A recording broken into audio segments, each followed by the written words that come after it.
What's up, buds? It's Rodder, and welcome to another video. In this video, guys, I'm doing another video on furry anatomy because the last video I did on full furry anatomy, dude, that video blew the frick up. That's pretty much the reason that my channel is pretty decent right now. It's because of that one video.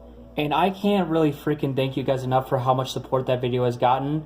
And also, all you new peeps here who watch my content and who subscribe for what I make, you guys are probably from that video. So hi, welcome to my channel. I'm Rodder, and I make weird videos.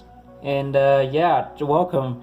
So pretty much in today's video, I'm gonna be doing another furry anatomy video because that one I made a while ago. Like, gosh, I don't even know how many months ago it was. It was like. It was a while ago. I do know that it was like 3, 4 months, 5 months ago. I'm not sure how long ago it was, but my style has improved and I have done a lot of stuff. So I think I might do another video on it because you guys really enjoyed that one. So I just thought maybe we could do another one. So let's go ahead and freaking do it, dude.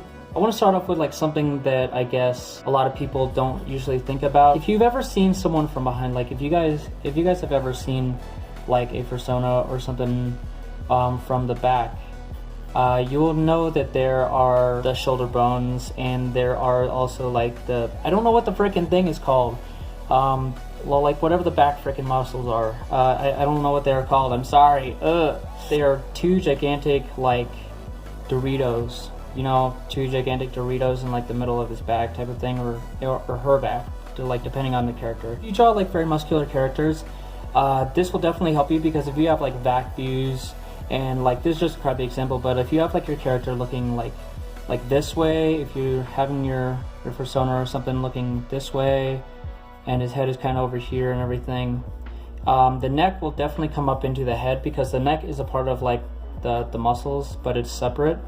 So pretty much if he's looking like this way or to the front more like that, kind of that way, you have to make it seem at least practically like decent so that you can see the anatomy of his back or her back, again depending on the character. So pretty much like you could you'd be able to tell it's his back because I do know that a lot of people like kind of struggle sometimes with like looking forward, and like it's a back angle, like looking at the character from the back. I know that that's kind of a struggle sometimes for some people. I struggle with it too a lot, so trust me, you're not alone when you're making like backs on your character. Your back like pretty much comes into your shoulders kind of a little bit. It all depends on the Dorito shape, because if you look at the back, how I did the back, it's pretty much a Dorito inside. It's like Doritos inside of a Dorito type of thing. I guess that's the cheesiest way to put it, but pretty much it's like a Dorito with a line down it, which kind of looks like this pretty much, and then it kind of comes down into like this little like shape right here. So pretty much this is pretty much one of the easier ways to draw a back. Pretty much this is like the simple anatomy, like this simple shapes. It's Dorito with a line, like kind of like two Doritos inside of that, and then kind of a dog bowl at the end. I'm not sure how else to describe the shape, but it's kind of like a freaking dog bowl, you know? But yeah, on to the next things. I want to show you, Flipbutts, how to draw a furry nose. I'm going to draw a few examples of like muzzles here. They're just going to be kind of like very square C's. I don't know. But yeah. Let's just pretend these are our muzzles here. So pretty much there are different ways that you can draw noses. I mean, again, it all depends on which animal your persona is, or which species, or if they are like combined, or if they are a mix, I guess, if that's what you want to call it. So I guess for me, the main nose I do, let me just do another example one over here. The main one I do is something like this. It kind of looks like that. It's kind of like that type of nose type of thing. I had to zoom in there, but it kind of looks like this because I usually do a lot of like side angles of everything, and this is how I usually like draw a muzzle on like Rotter and other stuff. And yeah, you will see me doing this type of nose a lot. But this is my style, so I'll just write my style. There we go. This is like my personal style of how I draw noses. I mean, it's a little large, but like it kind of brings off the idea of what I usually do. There are many different ways of drawing noses. Again, they're like, I've seen people who do like stuff like this, which is kind of like it comes down to like a point right now. Like there are different styles of how people draw noses. It's kind of like this, and it's pretty much like two gigantic holes in the nostrils. And from my perspective, I feel like that looks absolutely awesome, not gonna lie. But if you have like a more detailed style, like I would say totally go for this type of nose, because like it looks super dope and it looks like very like aggressive and everything, and it looks like you have a very like fierce like style type of thing. So yeah, like I've seen a lot of like artists do this sometimes. I mean, if they have like a very like I'm not sure how to like put it, but like if they have kind of a more like pop out style, I'm not sure how to do it, but like they kind of use this style of nose. The second nose, which you can do, it's pretty much made for like cat related type stuff. It's pretty much exactly what it looks like. It's pretty much like, I mean, this is kind of a bad example, and I'm doing it really badly. I'm so sorry, but a cat type thing would come down into like a thing sort of like this. I mean, I'm not sure if this looks like a cat nose or not, but like it kind of gives off that idea, I guess, of like a cat type thing, because then it would like connect down into like where the slit is in their in their muzzle. Well, it's not really a slit, but yeah, whatever. And I'm not sure which nose this character belongs to. Let me know which one it is, but I've seen it around, and it's on a certain type of it's a certain type of species nose. I'm not sure how to explain their nose very well, but I do know how it looks kind of. It kind of looks like a spike going upward, and it kind of looks like this, and then it curves down, and it goes like this type of thing. And it sometimes like comes up into like this, it kind of looks like this. I mean, I'm not an expert at anything like at all, like with certain species. I mean, I'm mostly good at drawing like wolf like related stuff, like Rotter, and like I can also like draw pretty good stuff like that. So anyway, that's how you pretty much draw a cool version of furry noses, if you guys ever wondered like how that sort of thing works. Yes, another thing which we can update on is eyes, because I'm way better at drawing eyes than the last time I ever did eyes in a video. And pretty much it all depends on whatever suits you and whatever looks good with your style. The one I do in my style is more of something like this. Let me show you. It's more of like something like almost like an anime. I mean, like it all depends on like your style and whatever you like with your characters. I mean, for Rotter's eyes, it's kind of more of something like this type of thing. I mean, and this is an example. You don't have to take this seriously. This is just stuff that I personally know, again. But yeah, like I do usually draw my eyes like this, and then it would just kind of like come down, and then the eyebrow would be up here type of thing. Yeah, like that type of thing. That's how I would usually like draw my eyes usually, but it all depends. Usually it all depends. I mean, and then there are more cartoony ways of drawing the eyes, such as this. I mean, like you can draw your eyes in whatever way you want, in whatever style that pleases you. But there are some people who like drawing their eyes much bigger, with more details and everything, and it kind of like makes them have a cartoony feel to them, and it just kind of gives them a playful look. Pretty much it's like a highlight, and then there's like another highlight at the bottom, and then it kind of like comes down. It's almost like an eye from like Sonic or something. I'm not sure how else to explain it, but it's kind of like that. And then like this is another example. This is just like an anime more example thing. But then there's like the style which kind of every furry uses. It's more of like, I call it like the upside down like walnut type of shape. Actually, sorry, not walnut, almond. It's kind of like a weird almond shape almost.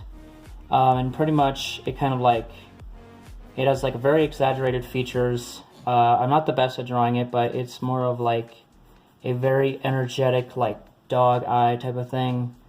Like,